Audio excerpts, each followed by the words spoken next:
I make these videos to try and sell our cars, to show customers what they're going to be like. They have proved very, very popular. Unfortunately, one of the byproducts is that it would seem that everybody wants to tell me how I should drive, how I should sit, where I should put my hands on the steering wheel, how far my arms should be from the steering wheel, and where my wrist should be. But I like to reply to comments. However, I thought it would probably be best for me to make a video so that I could just send a link rather than reply and keep typing out the same thing over and over again. My granddad taught me to drive on an abandoned airfield in Wales when I was a child, and before I could even reach the pedals myself. I used to sit on his knee, I'd steer, and when he told me to, I'd change gear, he'd press the clutch. When I was 12, I got a job at a garage just down the road from here. We had about 45 cars. They used to be parked around the back to save vandalism. As I say, I was 12.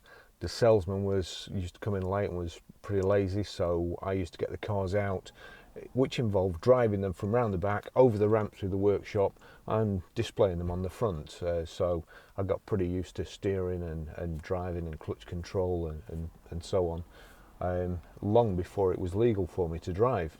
Then I'd have to do the same thing in reverse at night, put them round the back.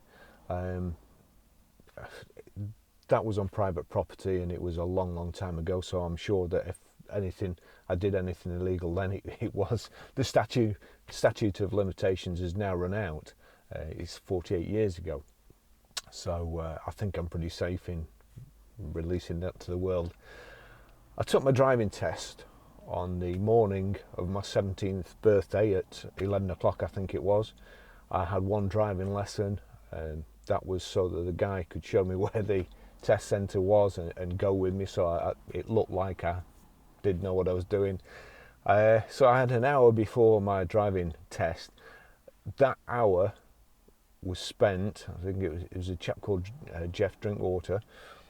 That hour was spent with him telling me that I'd got too many bad habits. Bear in mind, this was the first day I could drive.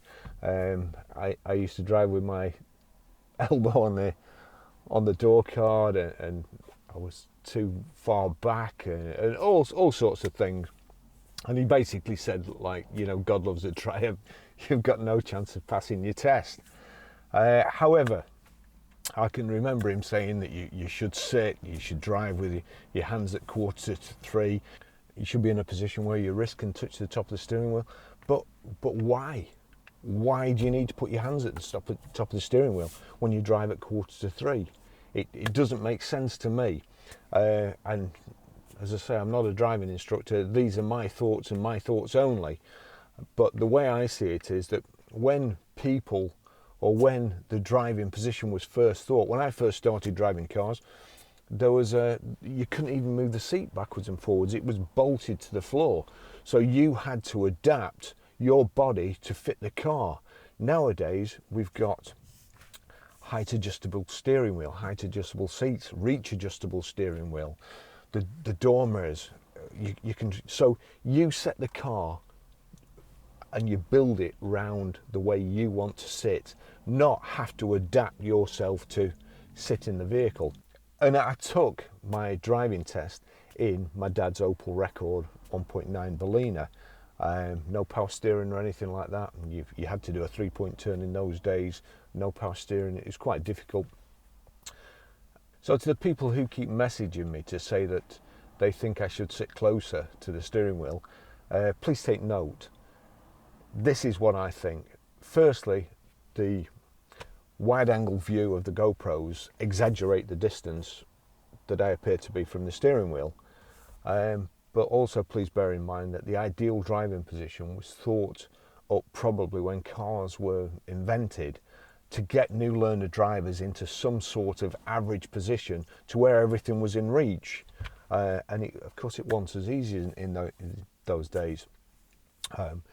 This was the days before inertia reel seat belts allowed you to move.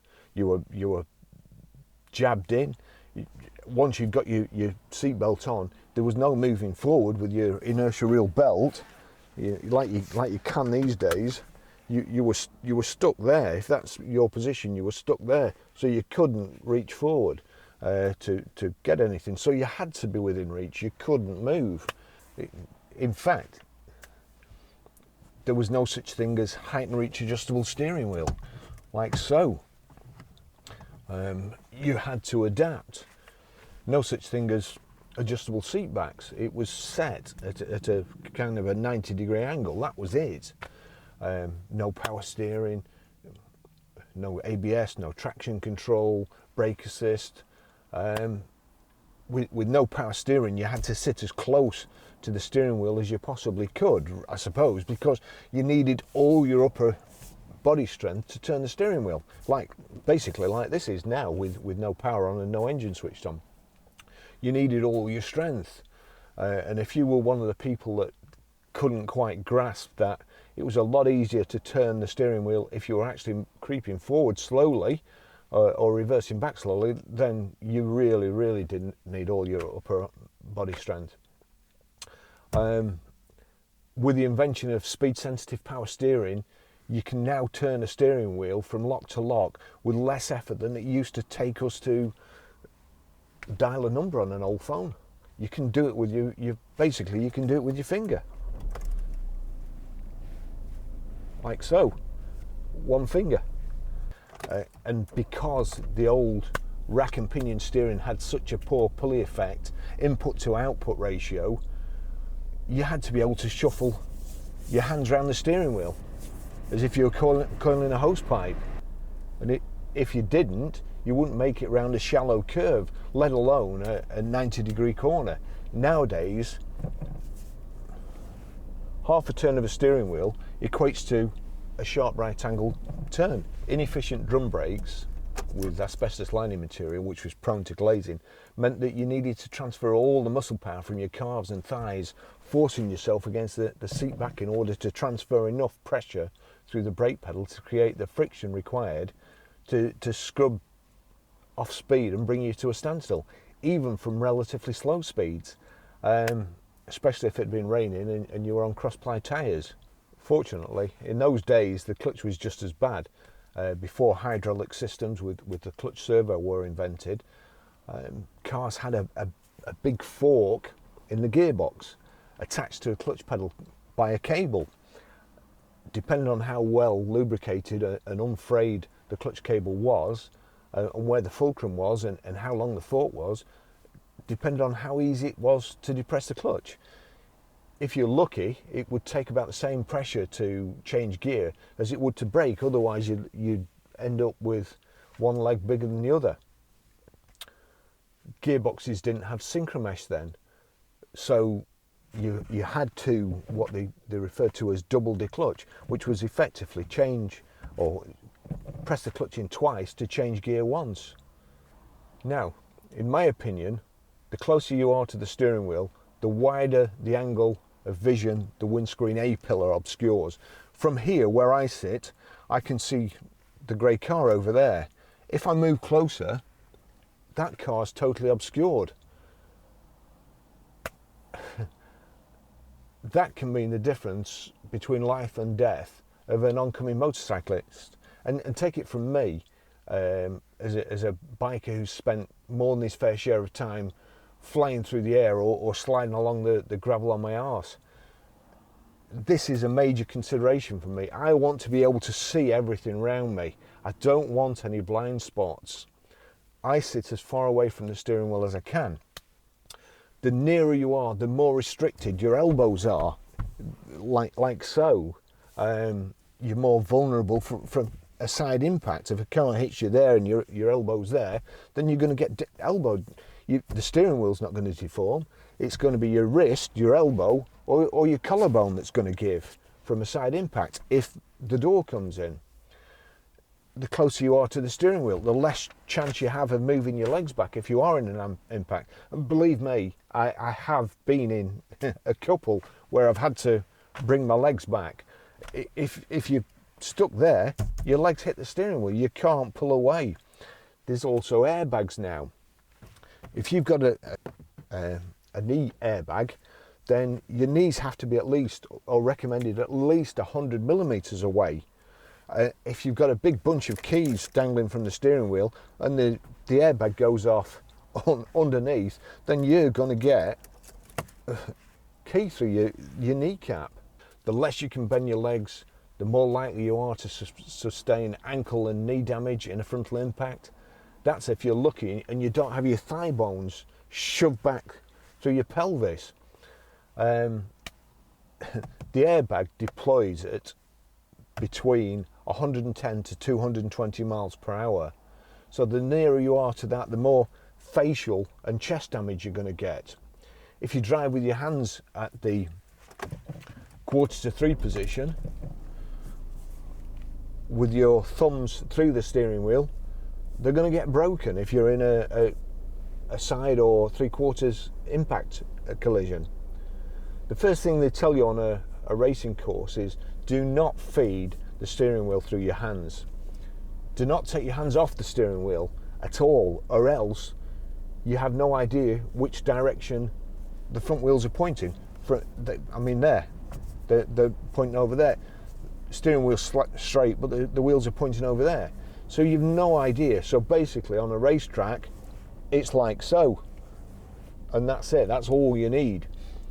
However, in modern cars, due to the airbag, if you cross your hands on the steering wheel, which that I am guilty of, I do it all the time and I shouldn't do. You cross your hands on the steering wheel and you're in a collision and the airbag goes off, you are going to get punched in the face with your own broken arm. An average punch is 2.5 miles an hour. A trained boxer, average punch is 25 miles per hour. The fastest punch recorded in the Guinness Book of Records is 45 miles an hour. You're going to get your own arm in your face at 220 miles an hour. So I'm going to try and stop crossing my arms on the steering wheel. But even so, that takes me back to, why do you have to touch the top of the steering wheel with your wrist? Why do you have to be able to touch the top of the steering wheel? Because if you touch the top of the steering wheel and the airbag goes off, you're going to get whacked. There's no need to sit close enough to be able to do that. That's how you should steer, so that the centre of the steering wheel is completely clear, and if the airbag goes off, it's going to come through the centre and protect you here. The figures, if you read the handbooks for cars these days, it tells you need to sit at least 25 centimetres from the centre of the steering wheel. That at least, not 25 centimetres, it says at least. That's the only thing. And if I sit where I'm comfortable, I can touch everything. I can touch the dashboard with my hands. If I want to, I can reach forward. I'm very, very comfortable here. There's plenty of room. I'm 100 millimeters away from there, from a side airbag. My knees are 100 millimeters away from the knee airbag, and I'm comfortable. I'm very, very comfortable. I can put the clutch in, no problem. I can brake, no problem. I can do everything. I'm comfortable in this position. And to be honest, I bet that I was a better driver than 90% of you, at least, out there. That might be a bit conceited. In this Skoda handbook, I'll just cut the things into you, but it says you should drive in a relaxed position that does not cause drowsiness. Honestly, if I was to drive, I couldn't. It would be too claustrophobic for me to be any closer to the steering wheel. I don't want to be any closer. It says, if the driver and passengers assume an incorrect sitting position, they may sustain severe injuries. It's important for the driver and front passenger to maintain a distance of at least 25 centimetres from the steering wheel or dash panel. If you fail to observe the minimum distance, the airbag will not protect you. It won't have deployed fully, so it'll still be inflating. The idea is it's already deployed and cushions your blow, not hits you flat in the chest at 220 miles an hour. Risk of fatal injury. The distance between the driver and the steering wheel, or between the front passenger and the dash panel, should always be as great as possible. When driving, hold the steering wheel with both hands firmly on the outer edge in the 9 o'clock and 3 o'clock position. Never hold the steering wheel in the 12 o'clock position or in any other way, which possibly again I'm guilty of. Steering wheels these days, 2:45 there. Now, if you put your thumbs through the wheel and you hit anything, your thumbs are going to break. There's that little bit there is for your thumbs. So that's how you drive. And then the worst thing that happens, if you do hit something, you hit a brick or something even, it will knock the steering wheel through your hands and you don't sustain brakes. So in closing, you drive where you want and I'll drive where I want.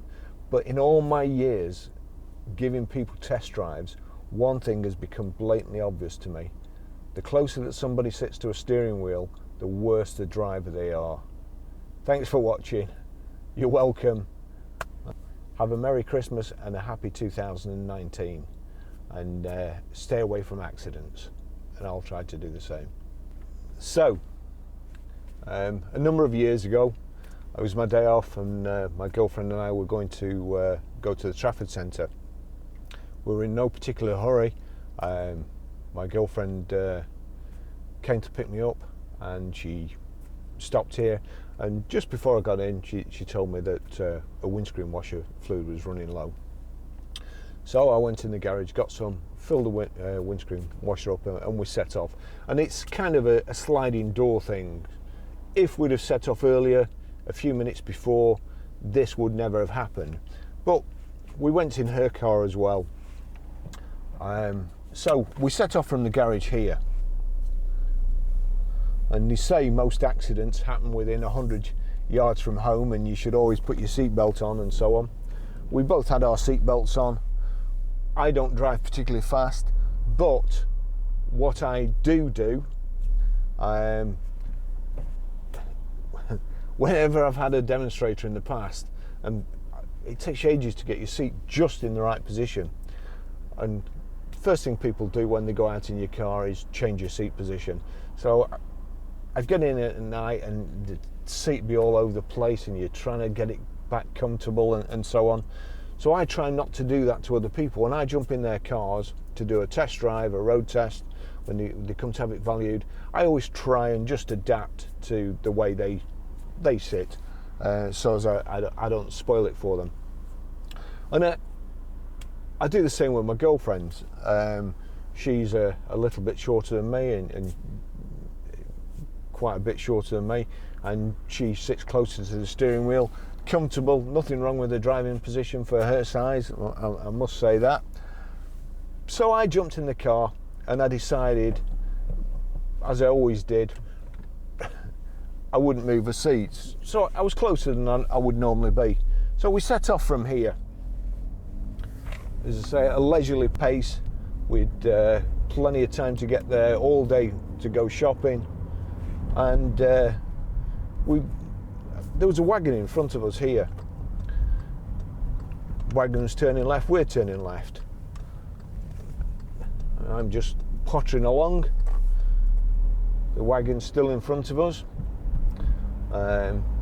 Good distance between us. And then all of a sudden, just as we're approaching a junction up here, the wagon slams its brakes on and pulls over to the side of the road. Now you can see it was just like it is today here, except there was no cars there. So the wagon pulls over here. I'm stuck here. There's cars coming that way, so I moved into the centre of the road to go past it as soon as the cars come. Unfortunately, I could see there in the wagon driver's mirror the back of his head, which meant that he was looking over there. He set off back at an alarming rate, very, very fast. I'll just have to move out here.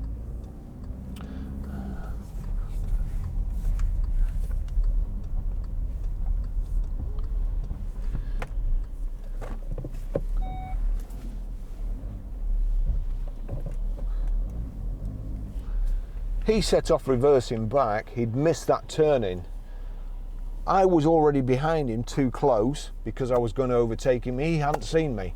So I slammed my girlfriend's Golf in reverse and set off back. Unfortunately, there was a car waiting to come out of that junction there, and there was cars there waiting for a space to get past this lorry. I went back as far as I could. I couldn't go anywhere else, otherwise I'd have just reversed into the car that was parked there. The lorry hit us a hell of a force. I don't know what he thought he was doing. He must have just been in a bad temper. Hit us a hell of a force. Now, I had at that time my foot on the brake and somehow my hand on the gear stick in reverse. We were hit by the lorry. I was wearing this watch, which, believe me, there's no giving it. I've worn this watch probably every day for 25 years at some stage. So, if you can see my wrist there, that bit there was forced into my hand there, and this bit didn't give, so my wrist did. Beautiful, isn't it? Also, because I had my foot on the brake and I was sat really close, there was no give. I didn't get knocked back, but my leg got knocked back into my hip or pelvis, which still hurts to this day. My left foot went down the side of the clutch, and the clutch stuck into my leg here and scraped all the way up because I couldn't move. I couldn't get out of the way. I was here. If I'd have been sat in my normal position, I'd have just braced for impact, like they tell you in planes. That would have been my natural reaction. My girlfriend, she had a seatbelt on. The force of the impact, she submarined underneath the seatbelt and basically not fully ended up down in the footwell, but she was out and she had a seatbelt graze over her face, bruises on her knees where she'd hit the dash. Now, the seat belts didn't deploy because we were going backwards, and the lorry hit us and speeded us up. We didn't stop, we speeded up. So I'm assuming that's why they didn't go off. So basically, don't give me any aggravation about where I sit. 2 years, which basically nearly destroyed my business because I couldn't do anything. I couldn't sleep. My wrist was dislocated. I couldn't lift anything up. I couldn't even wring a chamois leather out. So it cost me a fortune, and it cost me probably 5, 6, 7 times more in expenses than I was to get back off the insurance company. So when people tell me to sit in a different place, and I mean that in the nicest way,